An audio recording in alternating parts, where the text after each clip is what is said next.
தமிழகம் எங்கும் கிளைகள் கொண்ட Annamalai institute of hotel management and hospital management படிப்பில் சேர்வதற்கான அட்மிஷன் நடைபெறுகிறது.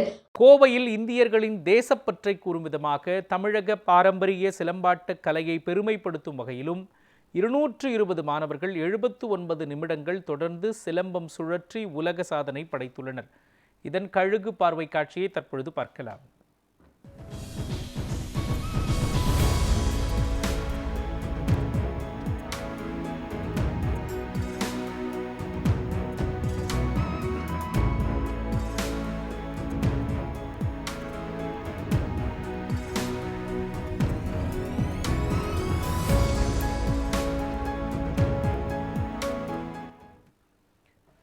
செலக்கரசல் பகுதியில் உள்ள தனியார் பள்ளி வளாகத்தில் நடைபெற்ற நிகழ்ச்சியில் 5 வயது முதலான பள்ளி கல்லூரி மாணவர்கள் 220 பேர் கலந்து கொண்டனர்.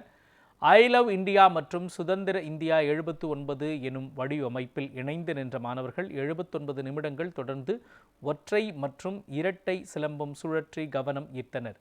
மாணவர்களின் இந்த சாதனை நோபல் உலக சாதனை புத்தகத்தில் இடம் பிடித்தது. உலக சாதனை செய்த மாணவர்கள் நோபல் உலக சாதனை பதக்கம் மற்றும் சான்றிதழ்கள் வழங்கி கௌரவிக்கப்பட்டனர். ரொம்ப